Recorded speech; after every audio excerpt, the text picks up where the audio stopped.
দিনকাল খারাপ যাইতেছে রে। আরে দিনকাল যে খারাপ যাইতেছে ওটা তো আমাকে দেখাই বোঝা যায়। নয়তো কি আর রং সাথে রুটি ভিজিয়া খাই, রুটিও এখন গায়ে দিতেছে যে হালার করে হালা দুধ সাথে ভিজাবি না তো আমারে কিনছিলি কে।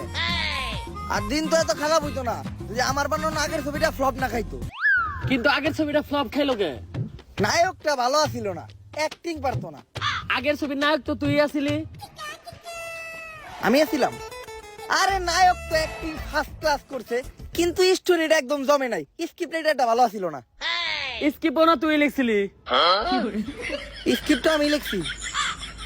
আরে স্ক্রিপ্ট ভালো হইলেই হয় নাকি, ডিরেকশনও তো ঠিকঠাক থাকতে হয়। ডিরেক্টরটা ভালো ছিল না, এর লেগে ছবিটা ফ্লপ খাইছে। ডিরেকশনও না তুই দিলি। আচ্ছা আমার আগের ছবিতে আমি কি করি নাই? ক্যামেরা ধরস নাই। ক্যামেরাম্যানের দোষ সব। ক্যামেরাম্যান যদি ঠিকঠাক মতো ক্যামেরা ধরতো তাইলে ছবিটা ফ্লপ হইতো না।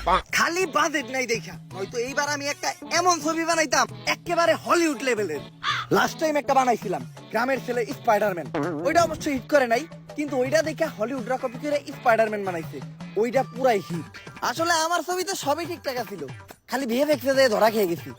হলিউডের স্পাইডারম্যান ইমুন করলে জাল বাইরেই তো, আর আমার গ্রামের ছেলে স্পাইডারম্যান ইমুন করছে তখন বাল বাইরেছে আর কি। তো আমার স্টোরিতে দম আছে, খালি বাজেটের সমস্যা।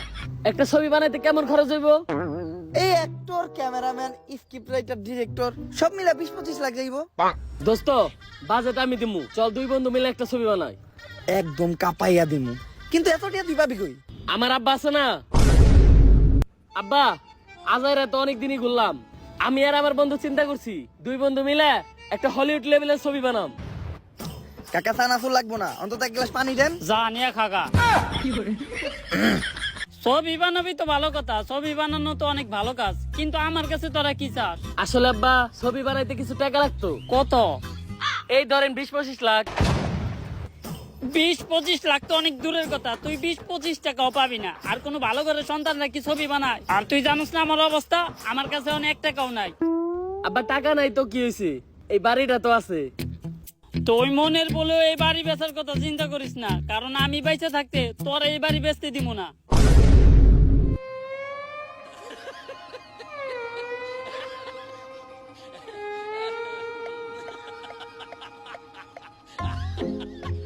এইবার তো বাড়ি বেচা যাইবো, লবেইছে দেই।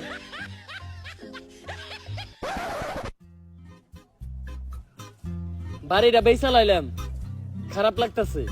আরে বাড়ি বেচস তো কি হইছে, টাকা তো আছে। এখন দুইজন মিলা ছবি বানামু, অনেক টাকা কামামু, তখন এইরকম বাড়ি আরো 4-5টা বানামু। এখন ক্যামেরাম্যান আর ভালো ভালো আর্টিস্ট খুঁজতে হইব। তার আগে দরকার আমাকে একজন স্ক্রিপ্ট রাইটার। আমার সন্ধান একটা ভালো স্ক্রিপ্ট রাইটার আছে।